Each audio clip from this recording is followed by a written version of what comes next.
ಅಧಿಕಾರಿಗಳ ಜೊತೆಗೆ ಸುರ್ಜೇವಾಲಾ ಸಭೆ ವಿಚಾರ. ಬೆಳಗಾವಿಯಲ್ಲಿ ಸಚಿವೆ ಲಕ್ಷ್ಮಿ ಹೆಬ್ಬಾಳ್ಕರ್ ಹೇಳಿಕೆ. ಸುರ್ಜೇವಾಲಾ ಯಾವ ಇಲಾಖೆ ಅಧಿಕಾರಿಗಳನ್ನ ಕರೆದಿಲ್ಲ, ಅವರು ನಮ್ಮನ್ನೆಲ್ಲ ಕರೆದು ಚರ್ಚೆ ಮಾಡಿದ್ದಾರಷ್ಟೇ. ಜನಪರ ಕಾಳಜಿ ಏನು ತೋರಿಸಿಲ್ಲ, ಹೇಗೆ ಕೆಲಸ ಆಗ್ತದೆ ಅಂತ ಹೇಳಿಲ್ಲ. ಇದನ್ನು ಅವರು ಮಾಡುವ ಕೆಲಸ, ಇದಕ್ಕೆ ಮೌಲ್ಯಮಾಪನ ಬರೋದಿಲ್ಲ. ನಮ್ಮನ್ನ ಕರೆದು ಇಲಾಖೆ ಕುರಿತು ಏನೆಲ್ಲ ಮಾಡಿದ್ದೀವಿ ಹೇಳ್ತಾರೆ, ಇದಕ್ಕೆ ಮೌಲ್ಯಮಾಪನ ಬರೋದಿಲ್ಲ. ಸಚಿವೆ ಲಕ್ಷ್ಮಿ ಹೆಬ್ಬಾಳ್ಕರ್ ಹೇಳಿಕೆ. ಜನಪರ ಕಾಳಜಿ ಏನ್ ಕೆಲಸ ಮಾಡಿದಿರಿ ಅಂತ ಕೇಳ್ತಾರಂತೆ ಸುರ್ಜೇವಾಲಾ. ಇದನ್ನ ಪರಂಪರೆ ಅಂತ ಹೇಳೋಕ್ಕೆ ಬರೋದಿಲ್ಲ ಅಂದ್ರು ಲಕ್ಷ್ಮಿ ಹೆಬ್ಬಾಳ್ಕರ್. 3 ತಿಂಗಳಿಗೊಮ್ಮೆ ಅವರು ಮಾಡುವ ರೊಟೀನ್ ಕೆಲಸ, ಎಷ್ಟು ಟೈಮ್ ವೇಸ್ಟ್ ಆಗುತ್ತೆ ಅದಕ್ಕೆ. 3 ತಿಂಗಳಿಗೊಂದ್ಸರಿ ನಿಮ್ಮನ್ನ ಕರೆದು ಕೂರ್ಸ್ಕೊಂಡ್ಬಿಟ್ರೆ ನೀವು ಅಭಿವೃದ್ಧಿ ಮಾಡ್ದಂಗೆ ಇದೆ. ಇದಕ್ಕೆಲ್ಲ ಮೌಲ್ಯಮಾಪನ ಅನ್ನಲು ಬರೋದಿಲ್ಲ ಅಂತೆ. ನಮ್ಮನ್ನ ಕರೆದು ಇಲಾಖೆ ಕುರಿತು ಏನೆಲ್ಲ ಮಾಡಿದ್ದೀರಿ ಅಂತ ಕೇಳ್ತಾರಂತೆ. ಇದಕ್ಕೆ ಮೌಲ್ಯಮಾಪನ ಅಂತ ಹೇಳಲು ಬರೋದಿಲ್ಲ. ಲಕ್ಷ್ಮಿ ಹೆಬ್ಬಾಳ್ಕರ್ ಅವರ ಹೇಳಿಕೆ. ಯಾವ ಇಲಾಖೆ ಅಧಿಕಾರಿಗಳನ್ನ ಕೂಡ ಕರೆದಿಲ್ಲ, ಅವರು ನಮ್ಮನ್ನೆಲ್ಲರನ್ನು ಕರೆದು ಚರ್ಚೆ ಮಾಡಿದ್ದಾರೆ. ಏನು ನಮ್ಮ ಇಲಾಖೆಯಲ್ಲಿ ಏನು ಪ್ರಗತಿಯಾಗಿದೆ, ನಮ್ಮ ಸರ್ಕಾರ ಬಂದ ಮೇಲೆ ನಮ್ಮ ಇಲಾಖೆಯಿಂದ ಏನೆಲ್ಲ ಕೆಲಸಗಳಾಗಿದ್ದಾವೆ, ಜನಪರ ಕಾಳಜಿಯನ್ನು ಏನು ತೋರಿಸಿದ್ದೀರಾ ಅಂತ ಹೇಳಿ ನಮ್ಮನ್ನೆಲ್ಲರನ್ನು ಕರೆದು ಕೇಳಿದ್ದಾರೆ. ಅದರ ಜೊತೆಯಲ್ಲಿ ಶಾಸಕರನ್ನು ಕೂಡ ಕರೆದು ಮಾತನಾಡಿಸಿದ್ದಾರೆ. ಇದು ಒಂದು ಪರಂಪರೆ ಅಂತ ಹೇಳಲಿಕ್ಕೆ ಬರೋದಿಲ್ಲ, ಆ ವರ್ಡ್ ಸರಿಯಾಗಿಲ್ಲ. ಇದೊಂದು ಪ್ರತಿ 3 ತಿಂಗಳಿಗೊಮ್ಮೆ ಉಸ್ತುವಾರಿ ಯಾರೇ ಆಗಿರಲಿ, ಅದು ಬೇರೆ ಪಕ್ಷದವರಾಗಿರಲಿ, ಅದು ನಮ್ಮ ಪಕ್ಷದವರಾಗಿರಲಿ, ಅವರು ಮಾಡುವಂಥ ಒಂದು ರುಟೀನ್ ಕೆಲಸ, ಇದು ರುಟೀನ್ ಎಕ್ಸಸೈಸ್. ಮೌಲ್ಯಮಾಪನ ಮಾಡಬಹುದಾ ಮೇಡಮ್? ಸಚಿವರು ಮೌಲ್ಯಮಾಪನ ಅಂತ ಇದಕ್ಕೆ ಹೇಳಲಿಕ್ಕೆ ಬರೋದಿಲ್ಲ, ಅದನ್ನು ನೀವು ಹೇಳ್ತಾ ಇದ್ರೆ ಮೌಲ್ಯಮಾಪನ ಅಂತ. ಮೌಲ್ಯಮಾಪನ ಅಂದರೆ ಏನು? ನಮ್ಮನ್ನ ಕರೆದು ಅವರು ನಿಮ್ಮ ಇಲಾಖೆಯಲ್ಲಿ ಎಷ್ಟು ಅನುದಾನ ಬಂದಿದೆ, ಈ ವರ್ಷ ಬಜೆಟ್ನಲ್ಲಿ ಏನು ಘೋಷಣೆ ಆಗಿದೆ, ಗೃಹಲಕ್ಷ್ಮಿ ಯಾವ ರೀತಿ ನಡೀತಾ ಇದೆ, ಹಿರಿಯ ನಾಗರಿಕರಿಗೆ ಏನು ಮಾಡ್ತಾ ಇದ್ದೀರಾ, ವಿಕಲಚೇತನರಿಗೆ ಏನು ಕಾರ್ಯಕ್ರಮವನ್ನು ಕೊಟ್ಟಿದ್ದೀರಾ, ಮಕ್ಕಳ ಬಗ್ಗೆ ಏನು ವಿಚಾರ ಮಾಡಿದ್ದೀರಾ, ಮಹಿಳೆಯರ ಒಂದು ಸಬಲೀಕರಣಕ್ಕೆ ಏನು ಮಾಡಿದ್ದೀರಾ, ಇದೆಲ್ಲ ಮೌಲ್ಯಮಾಪನ ಅನ್ನೋದಿಲ್ಲ, ಅವರ ಕಾಳಜಿಯನ್ನು ತೋರಿಸ್ತಾರೆ. ಯಾವ ಇಲಾಖೆ ಅಧಿಕಾರಿಗಳನ್ನ ಕೂಡ ಕರೆದಿಲ್ಲ, ಅವರು ನಮ್ಮನ್ನೆಲ್ಲರನ್ನು ಕರೆದು ಚರ್ಚೆ ಮಾಡಿದ್ದಾರೆ. ಏನು ನಮ್ಮ ಇಲಾಖೆಯಲ್ಲಿ ಏನು ಪ್ರಗತಿಯಾಗಿದೆ, ನಮ್ಮ ಸರ್ಕಾರ ಬಂದ ಮೇಲೆ ನಮ್ಮ ಇಲಾಖೆಯಿಂದ ಏನೆಲ್ಲ ಕೆಲಸಗಳಾಗಿದ್ದಾವೆ, ಜನಪರ ಕಾಳಜಿಯನ್ನು ಏನು ತೋರಿಸಿದ್ದೀರಾ ಅಂತ ಹೇಳಿ ನಮ್ಮನ್ನೆಲ್ಲರನ್ನು ಕರೆದು ಕೇಳಿದ್ದಾರೆ. ಅದರ ಜೊತೆಯಲ್ಲಿ ಶಾಸಕರನ್ನು ಕೂಡ ಕರೆದು ಮಾತನಾಡಿಸಿದ್ದಾರೆ. ಇದು ಒಂದು ಪರಂಪರೆ ಅಂತ ಹೇಳಲಿಕ್ಕೆ ಬರೋದಿಲ್ಲ, ಆ ವರ್ಡ್ ಸರಿಯಾಗಿಲ್ಲ. ಇದೊಂದು ಪ್ರತಿ 3 ತಿಂಗಳಿಗೊಮ್ಮೆ ಉಸ್ತುವಾರಿ ಯಾರೇ ಆಗಿರಲಿ, ಅದು ಬೇರೆ ಪಕ್ಷದವರಾಗಿರಲಿ, ಅದು ನಮ್ಮ ಪಕ್ಷದವರಾಗಿರಲಿ, ಅವರು ಮಾಡುವಂಥ ಒಂದು ರುಟೀನ್ ಕೆಲಸ, ಇದು ರುಟೀನ್ ಎಕ್ಸಸೈಸ್. ಮೌಲ್ಯಮಾಪನ ಮಾಡಬಹುದಾ ಮೇಡಮ್? ಸಚಿವರು ಮೌಲ್ಯಮಾಪನ ಅಂತ ಇದಕ್ಕೆ ಹೇಳಲಿಕ್ಕೆ ಬರೋದಿಲ್ಲ, ಅದನ್ನು ನೀವು ಹೇಳ್ತಾ ಇದ್ರೆ ಮೌಲ್ಯಮಾಪನ ಅಂತ. ಮೌಲ್ಯಮಾಪನ ಅಂದರೆ ಏನು? ನಮ್ಮನ್ನ ಕರೆದು ಅವರು ನಿಮ್ಮ ಇಲಾಖೆಯಲ್ಲಿ ಎಷ್ಟು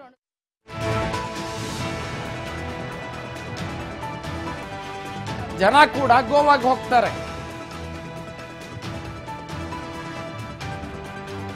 ಗೋವಾ ರಾಜ್ಯಕ್ಕೆ ಬೇರೆಯವರು ಬರದೇ ಇದ್ರೆ ನಡೆಯಲ್ಲ. ಈ ರೀತಿ ಮಾಡುವುದು ತಪ್ಪು ಅಂತ ಹೇಳ್ತೀನಿ.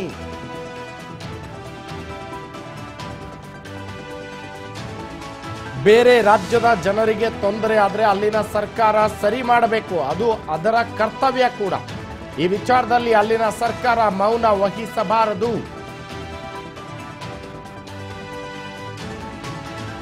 ನಾನು ಎಚ್ ಕೆ ಪಾಟೀಲ್ ಅವರ ಗಮನಕ್ಕೆ ಈ ವಿಚಾರವನ್ನ ತರ್ತೇನೆ ಎಂದ್ರು ಲಕ್ಷ್ಮಿ ಹೆಬ್ಬಾಳ್ಕರ್. ಬೆಳಗಾವಿಯಲ್ಲಿ ಸಚಿವೆ ಲಕ್ಷ್ಮಿ ಹೆಬ್ಬಾಳ್ಕರ್ ಹೇಳಿಕೆ.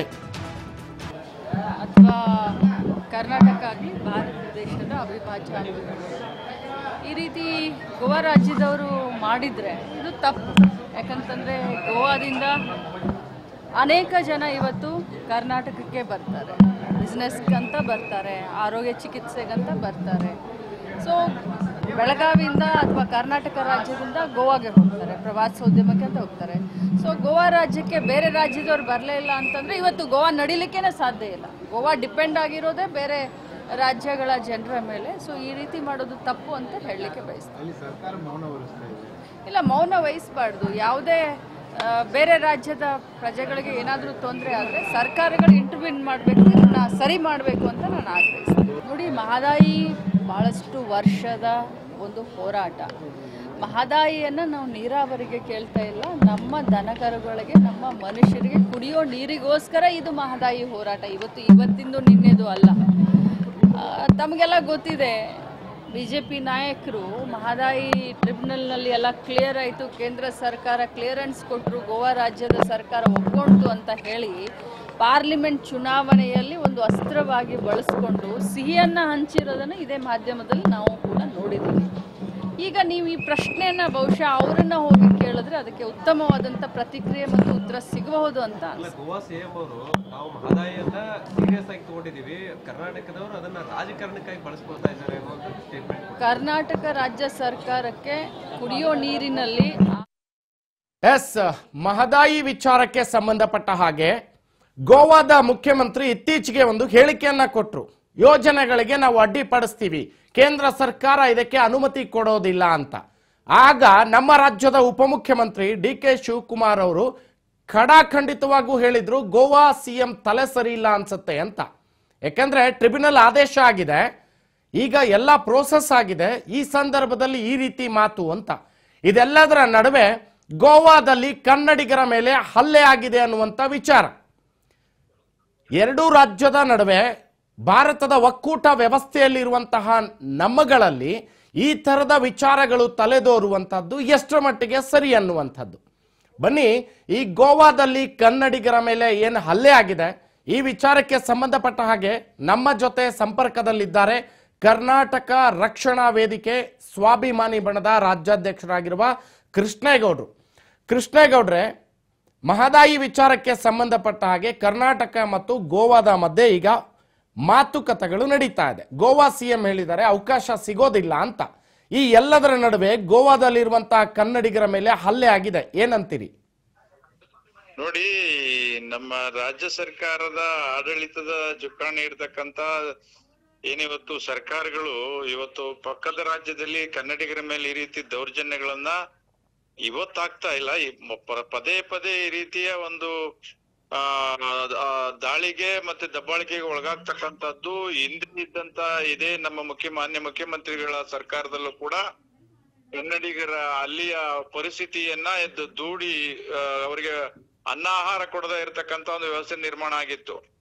ಪದೇ ಪದೇ ಈಗ ಇದೇ ಸರ್ಕಾರದಲ್ಲೇ ಇದೇ ರೀತಿ ಆಗುವಂತಹದ್ನ ನಾವು ಮನಗಂಡಾದ್ರೆ ನಮ್ಮ ಚುನಾಯಿತ ಪ್ರತಿನಿಧಿಗಳಿಗೆ ಇಚ್ಛಾಶಕ್ತಿ ಕೊರತೆ, ನಮ್ಮ ರಾಜ್ಯದ ಜನರ ಕನ್ನಡ ರಕ್ಷಣೆ ಮಾಡ್ಕೊಳ್ಳಿಕ್ಕೆ ಕನ್ನಡಿಗರ ನಮ್ಮ ಕೂಗನ್ನ ಕೇಳಿಸ್ಕೊಳ್ಳುವಂತ ಮಟ್ಟಕ್ಕೆ ಇವರು ಇಲ್ಲ ಅಂತಕ್ಕಂಥದ್ದು ಇವತ್ತು ನಮಗೆ ಗೋವಾ ಕನ್ನಡಿಗರ ಮೇಲೆ ಆಗಿರ್ತಕ್ಕಂಥ ಹಲ್ಲೆಯನ್ನ ಉದಾಹರಣೆಯಾಗಿ ತಗೋಬಹುದು.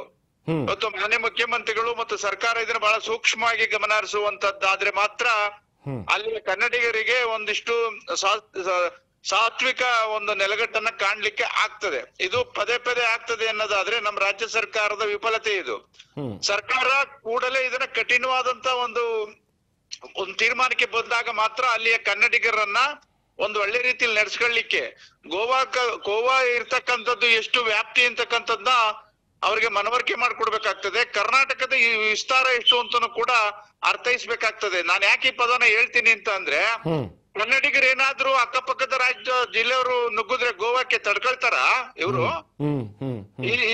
ಈ ತರದ ಒಂದು ವ್ಯವಸ್ಥೆ ನಿರ್ಮಾಣ ಇವರೇ ಮಾಡೋದಾದ್ರೆ, ನಾವೆಲ್ಲ ಕಾನೂನು ಕೈಗೆ ತಗೊಳ್ಳೋದಾದ್ರೆ ಮತ್ತೆ ಸರ್ಕಾರ ಯಾಕೆ, ಇಲಾಖೆಗಳು ಯಾಕೆ?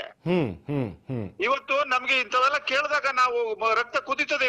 ಇವತ್ತು ಇಷ್ಟೆಲ್ಲ ಸ್ವಾತಂತ್ರ್ಯ ಬಂದು ಇಷ್ಟು ವರ್ಷ ಆದ್ರೂ ಕೂಡ ಇನ್ನೂ ಕೂಡ ಕನ್ನಡಿಗರ ಮೇಲೆ ದಬ್ಬಾಳಿಕೆ ನಿಲ್ತಾ ಇಲ್ಲ ಅಂತಕ್ಕಂತ ಒಂದು ವಾತಾವರಣ ಸೃಷ್ಟಿ ಆದ್ರೆ, ಮತ್ತೆ ಪಕ್ಕದ ಜಿಲ್ಲೆಗಳು ಅದು ಎಷ್ಟು ವಿಸ್ತಾರ ಇದೆ ಅದ್ರ ಹೆಜ್ಜೆಗೂ ಹೋಗಿ ನಿಂತ್ಕೊಂಡಾಗ ಇವ್ರನ್ನ ತಡ್ಕೊಳಕ್ ಆಗ್ತದ ಅಲ್ಲಿ? ಹೌದು ಹೌದು.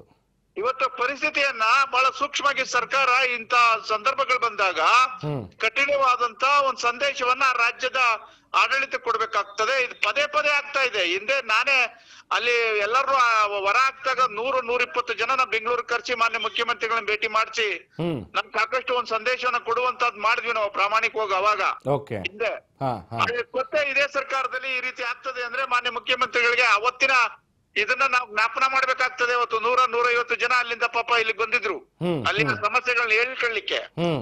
ಈಗ ತಿರ್ಗಾ ಮತ್ತೆ ಅದೇ ಆಯ್ತದೆ ಅಂದ್ರೆ ನೀವು ದಯಮಾಡಿ ಇದನ್ನ ಸೂಕ್ಷ್ಮವಾಗಿ ಗಮನ ಹರಿಸಿ. ಸರ್ಕಾರ ಇವ್ರು ಏನ್ ಹೇಳ್ತಾರೆ, ನಮ್ಮ ಸಚಿವರುಗಳು ಇವರು ಕೂಡ ಹುಚ್ಚರ ತರ ಮಾತಾಡ್ತಕ್ಕಂಥದ್ದು, ವೈಜ್ಞಾನಿಕವಾಗಿ ಜ್ಞಾನವೇ ಇಲ್ಲ ಮುಂಡೇವಿಕೆಗೂ ಕೂಡ. ಇವತ್ತು ಸಚಿವರುಗಳು ಬರೀ ಅವ್ರ ಸೀಟ್ಗಳನ್ನ ಅವ್ರ ಉಳಿಸ್ಕೊಳ್ಳೋದ್ರಲ್ಲಿ ಇವರೇ ಜಗಳ ಮಾಡ್ಕೊಂಡು ಇಲ್ಲಿ ಕೂತಿದ್ದಾರೆ. ಇವರು ಕನ್ನಡಿಗರ ರಕ್ಷಣೆ ಮಾಡ್ಕೊಳ್ತಾರ? ಇವ್ರಿಗೆ ನೈತಿಕತೆ ಇಲ್ಲ. ಇವತ್ತು ಇಲ್ಲಿರ್ತಕ್ಕಂಥ ಸಚಿವರಿಗೆ ಮತ್ತೆ ಇರ್ತಕ್ಕಂಥ ಕಾರ್ಯಾಂಗ ಮತ್ತೆ ಶಾಸಕಾಂಗ ಎಲ್ಲ ನರಸತ್ವವಾಗಿದೆ. ಇವತ್ತು ಬಹಳ ಬೇಸರ ಆಗ್ತದೆ. ನೆನ್ನೆ ಎಲ್ಲ ನೋಡಿದ್ವಿ ನಾವು ಬೇರೆ ಯಾವ್ದೋ ಒಂದು ನ್ಯೂಸ್ ಅಲ್ಲಿ, ಸತೀಶ್ ಜಾರಕಿಹೊಳಿಗೆ ಸಚಿವರವರು ಅವನ ಯಾರೋ ಬೆಳಗಾವಿ ಬಂದು ಇಲ್ಲಿ ಕನ್ನಡದ ಅವಶ್ಯಕತೆ ಇಲ್ಲ ಅಂತಕ್ಕಂಥ ಒಂದು ಮನವಿ ಕೊಡ್ಲಿಕ್ಕೆ ಅವ್ರು ನೋಡೋಣ ಅಂತ ಹೇಳ್ತಕ್ಕಂಥ ಒಂದು ಏನ್ ಹೇಳ್ಬೇಕು ಇವ್ರಿಗೆ, ನೋಡೋಣ ಅಂತ ಹೇಳುವಂತ ಪರಿಸ್ಥಿತಿ ಇದೆಯಾ ಇವತ್ತು ಕರ್ನಾಟಕದಲ್ಲಿ? ನೀವೇ ತಂದಿದ್ದೀರಾ ಸ್ವಾಮಿ? ಮುಖದ ಮೇಲೆ ಅವನ ಪತ್ರನ ಎಸೆದು ಅವನ ಚೀಮಾರಿ ಹಾಕದ್ ನೋಡಿದೀವಿ. ಇವೆಲ್ಲವನ್ನು ನೋಡಿದಾಗ ಏನಾಗ್ತದೆ ನಮ್ಗೆ ಅಂದ್ರೆ, ನಮ್ಮಲ್ಲಿ ಇರ್ತಕ್ಕಂತ ಏನು ಆಡಳಿತ ಇದೆಯಲ್ಲ, ಶಾಸಕರು ಮತ್ತೆ ಸಚಿವರು ಮತ್ತೆ ಸರ್ಕಾರ, ಇವ್ರಿಗೆ ಯಾವುದೇ ಕನ್ನಡಿಗರ ಮೇಲೆ ಅಭಿಮಾನ ಇಲ್ಲ ಅಂತಕ್ಕಂಥದ್ದು ಪದೇ ಪದೇ ಇವರ ವರ್ತನೆಯಿಂದ ಗೊತ್ತಾಗ್ತದೆ. ಜಯಮಾಡಿ ಕನ್ನಡಿಗರು ಇದ್ರ ಬಗ್ಗೆ ಬಹಳ ಸೂಕ್ಷ್ಮವಾಗಿ ಗಮನ ಹರಿಸ್ಬೇಕು. ಮತ್ತೆ ಪದೇ ಪದೇ ಈ ತರ ಆದ್ರೆ ಅಕ್ಕಪಕ್ಕ ಜಿಲ್ಲೆಯವ್ರನ್ನ ತಗೊಂಡು ಗೋವಾದವರಿಗೆ ಸರಿಯಾದ ಪಾಠವನ್ನ ಕಲಿಸ್ಬೇಕಾಗ್ತದೆ ಅಂತಕ್ಕಂಥ ಈ ಸಂದರ್ಭದಲ್ಲಿ ಎಚ್ಚರಿಕೆಯನ್ನು ಕೂಡ ಕೊಡ್ಬೇಕಾಗ್ತದೆ.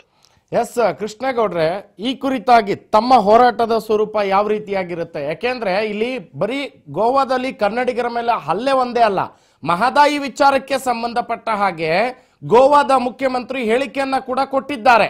ಏನು ಅಂದ್ರೆ, ಯಾವುದೇ ಕಾರಣಕ್ಕೂ ಕೇಂದ್ರ ಸರ್ಕಾರ ಇದಕ್ಕೆ ಒಪ್ಪಿಗೆ ಸೂಚಿಸಲ್ಲ ಅನ್ನುವಂತ ಮಾತನ್ನ ಹೇಳಿದ್ದಾರೆ. ಅಲ್ಲ, ಈಗ ಈ ವಿಚಾರನ್ನ ಪ್ರಸ್ತಾಪ ಮಾಡೋದಾದ್ರೆ ನಮ್ಮಲ್ಲಿರ್ತಕ್ಕಂತ ಏನು ಹೋರಾಟದ ಮನೋಭಾವಗಳಿದಾವಲ್ಲ, ನಮ್ಮಲ್ಲೂ ಕೂಡ ಬದಲಾಗಬೇಕಾಗ್ತದೆ. ಪದೇ ಪದೇ ಈ ರೀತಿಯ ಗೋವಾ ಮತ್ತೆ ನಮ್ಮ ಮಹದಾಯಿ ವಿಚಾರದಲ್ಲಿ ಸಾಕಷ್ಟು ಹೋರಾಟಗಳಾಗಿದೆ. ತಮಗೆ ಗೊತ್ತಿರ್ಲಿ, ಹಿಂದೆ ಮಾನ್ಯ ಮುಖ್ಯಮಂತ್ರಿಗಳು ಕಾಂಗ್ರೆಸ್ಗೆ ಸೇರ್ಪಡೆ ಆಗುವಂತ ಸಂದರ್ಭದಲ್ಲಿ ಸೋನಿಯಾ ಗಾಂಧಿಗೆ ಲಕ್ಷಾಂತರ ಜನ ಮಧ್ಯೆ ನಾವು ಕಪ್ಪು ಬಾವುಟ ಪ್ರದರ್ಶನ ಮಾಡಿದ್ವಿ. ನಮ್ದು ಇರ್ತಕ್ಕಂಥದ್ದು ಇದು ಸುಮಾರು ವರ್ಷಗಳಿಂದ ನಡ್ಕೊಂಡ್ ಬರ್ತಕ್ಕಂತ ಒಂದು ವ್ಯವಸ್ಥೆಯನ್ನ ಚುನಾಯಿತ ಪ್ರತಿನಿಧಿಗಳು ಇಟ್ಕೊಂಡಿರ್ತಕ್ಕಂಥದ್ದು. ಯಾಕೆ ಅಂದ್ರೆ ಇವತ್ತು ಕಾವೇರಿ ಇಶ್ಯೂ ಒಂದ್ ಕಡೆ ಎಲ್ಲೋ ಮರೆಮಾಸ್ತು. ಈಗ ಗೋವಾ ಮತ್ತೆ ಈ ಮಹದಾಯಿ ವಿಚಾರನ ಇಟ್ಕೊಂಡು ಇವತ್ತು ಈ ಮತ ಬ್ಯಾಂಕ್ ಮಾಡ್ಕೊಳ್ಳುವಂತ ನಿಟ್ಟಿನಲ್ಲಿ ಜನರನ್ನ ಒಂಥರ ಗೊಂದಲ ಮಾಡಿ ಕೇಂದ್ರ ಸರ್ಕಾರ ಮತ್ತೆ ರಾಜ್ಯ ಸರ್ಕಾರ, ನಾವು ರಾಜ್ಯ ಸರ್ಕಾರವನ್ನೇ ಪ್ರಶ್ನೆ ಮಾಡ್ಬೇಕಾಗ್ತದೆ. ಯಾಕೆಂದ್ರೆ ಇವರಲ್ಲಿ ಕಾನೂನಿನ ಪಂಡಿತರುಗಳು ಕಮ್ಮಿ. ನಮ್ಮಲ್ಲಿ ಕಾನೂನು ಅರಿವಿದ್ರು ಕೂಡ ಅಂತವ್ರಿಗೆ ಅವಕಾಶ ಕೊಡೋದಿಲ್ಲ. ಮತ್ತೆ ಇಂಥ ಹೇಳಿಕೆಗಳು ಕೊಟ್ಕೊಂಡು ಇವರು ಚುನಾವಣೆ ನಡೆಸುವಂತದ್ದು ನಾವು ನೋಡ್ತಾ ಇದ್ದೇವೆ. ಎಷ್ಟು ದಿನ ನೀವು ಇದೇ ತರ ಇವರ ನಾಟಕಗಳಿಗೆ ಬಲಿ ಆಗ್ತೀರಿ. ಆ ಭಾಗದಲ್ಲಿ ರೈತರು, ಆ ಭಾಗದಲ್ಲಿ ಹೋರಾಟಗಾರರು, ನಮ್ಮನ್ನು ಸೇರಿ ಈ ರೀತಿಯ ವಾತಾವರಣಗಳನ್ನ ನಾವು ನೋಡ್ಕೊಂಡು ಕೂರ್ಲಿಕ್ಕೆ ನಾವು ಕೂಡ ಸನ್ನದ್ಧರಾಗ್ಬೇಕಾಗ್ತದೆ. ಮತ್ತೆ ನಾವು ಕೂಡ ಕಾನೂನು ವಿರೋಧ ಮಾಡಿ ಹೋರಾಟಗಳು ಮಾಡುವಂತ ವ್ಯವಸ್ಥೆ ನಿರ್ಮಾಣ ಆಗ್ಬೇಕಾಗ್ತದೆ. ಯಾಕಂದ್ರೆ ಇವೆಲ್ಲ ಎಷ್ಟು ವರ್ಷ ಅಂತ ತಡೆಯಕ್ಕಾಗ್ತದೆ. ಮುಂದಿನ ಯುವ ಪೀಳಿಗೆಗೆ ಇವ್ರಿಗೆ ಮಾರ್ಗದರ್ಶನ ಏನು ಸರ್ಕಾರದಲ್ಲಿ ಇಂದಿನ ಯುವ ಪೀಳಿಗೆಗಳು ಏನಾಗ್ಬೇಕು ಅಂತಕ್ಕಂಥದ್ದು ಗೊತ್ತಿಲ್ಲ. ಇನ್ನು ಕೂಡ ನಮ್ ನದಿ ಜೋಡಣೆಗಳಾಗ್ಲಿ, ನದಿಗಳನ್ನ ಉಳಿಸ್ಕೊಳ್ಳಿಕ್ಕೂ ಕೂಡ ಇವ್ರಿಗೆ ಯೋಗ್ಯತೆ ಇಲ್ಲ ಅಂದ್ರೆ ಈ ಸರ್ಕಾರಗಳಿಗೆ ಇವ್ರಿಗೆ ಏನಂತ ಹೇಳ್ಬೇಕು ನಾವು? ಬರೀ ಲೂಟಿ ಹೊಡೆಯೋದೇನಾ? ಲೂಟಿ ಹೊಡ್ಕೊಂಡು ಕುತ್ಕೊಳ್ಳಿಕ್ಕ ಇವ್ರನ್ನ ಆಯ್ಕೆ ಮಾಡಿ ನಾಡಿನ ಜನರು ಕಳ್ಸಿರೋದು? ನಾಚಿಕೆ ಇವ್ರಿಗೆಲ್ಲ ಇವತ್ತು ಆಡಳಿತ ನಡೆಸ್ತಕ್ಕಂಥ ಕಾರ್ಯಾಂಗ ಮತ್ತೆ ಶಾಸಕಾಂಗಕ್ಕೆ. ಇವರು ಕೂಡ ಎಲ್ಲ ಕೆಳಮಟ್ಟದ ಭ್ರಷ್ಟಾಚಾರಿಗಳಾಗಿ ಕೂತಿದ್ದಾರೆ. ಹಂಗಾಗಿ ಮಹದಾಯಿ ಅಂದ್ರೆ ಕೆಲವು ಅಧಿಕಾರಿಗಳು ಗೊತ್ತೇ ಇಲ್ಲ ಮುಂಡೇವಿಕಲ್ಲಿ. ಇದು ದುರಂತ. ಇನ್ನ ನ್ಯಾಯಾಲಯದಲ್ಲಿ ಎಲ್ಲಾ ರಾಜ್ಯಗಳು ಅವ್ರ ನದಿಗಳನ್ನ ಗೆದ್ಕೊಂಬತ್ತಾರೆ. ನಮ್ಮಲ್ಲಿ ಎಲ್ಲ ಹೋಗಿ ನರ್ಸತ್ತ ಉತ್ತರ ಬರ್ತವೆ, ಯಾರನ್ನು ಕೂಡ ಒಳ್ಳೆ ಆಯ್ಕೆ ಮಾಡಲ್ಲ ಅಲ್ಲಿ. ಸೊ ಈಗ ರಾಜ್ಯದ ಸಂಸದರ ಪಾಲು ಕೂಡ ಬಹುವಾಗಿದೆ ಅಂತ ಇದಿಲ್ಲ, ಇವ್ರಿಗೆ ನೆಲಗಟ್ಟಿಲ್ಲ ಅಂತಕ್ಕಂಥದ್ದನ್ನ ನಾವು ನೋಡ್ತಾ ಬಂದಿದ್ದೇವೆ. ಇದನ್ನೆಲ್ಲ ಸಹಿಸ್ಲಿಕ್ಕೆ ಆಗೋದಿಲ್ಲ. ಇದು ಬಹಳ ಉಗ್ರ ಸ್ವರೂಪವನ್ನ ತಗೊಳಕ್ಕೆ ಇವರೇ ಅನುವು ಮಾಡಿಕೊಡುವಂತ ವ್ಯವಸ್ಥೆ ನಿರ್ಮಾಣ ಆಗ್ಬಾರ್ದು ಅಂತಕ್ಕಂಥದ್ದು ಕರವೇ ಸ್ವಾಭಿಮಾನಿ ಮೇಳದ ಒತ್ತಾಯ ಆಗಿರ್ತದೆ. ಎಸ್ ಕೃಷ್ಣೇಗೌಡ್ರ, ನಮ್ ಜೊತೆ ಮಾತಾಡಿದ್ದಕ್ಕಾಗಿ ಧನ್ಯವಾದಗಳು. ಇದಿಷ್ಟು ಕನ್ನಡ ಪರ ಸಂಘಟನೆ ಕಾರ್ಯಕರ್ತರು ಸೇರಿದಂತೆ ಕರ್ನಾಟಕ ರಕ್ಷಣಾ ವೇದಿಕೆಯ ಸ್ವಾಭಿಮಾನಿ ಬಣದ ರಾಜ್ಯಾಧ್ಯಕ್ಷರಾದ ಕೃಷ್ಣೇಗೌಡರ ಮಾತು. ಪಕ್ಕದ ಗೋವಾದ ವಿಸ್ತಾರ ಎಷ್ಟಿದೆ? ನಮ್ಮ ರಾಜ್ಯದ ಜನಗಳ ಮೇಲೆ ನೀವು ಕೈ ಹಿಡ್ತೀರಿ ಕನ್ನಡಿಗರ ಮೇಲೆ ಅಂದ್ರೆ ನಮ್ಮ ವಿಸ್ತೀರ್ಣ ಎಷ್ಟು, ನಿಮ್ಮ ವಿಸ್ತೀರ್ಣ ಎಷ್ಟು ಅನ್ನುವಂತಹ ಮಾರ್ಮಿಕ ಪ್ರಶ್ನೆಯನ್ನ ನೋಡುತ್ತಿದ್ದಾರೆ.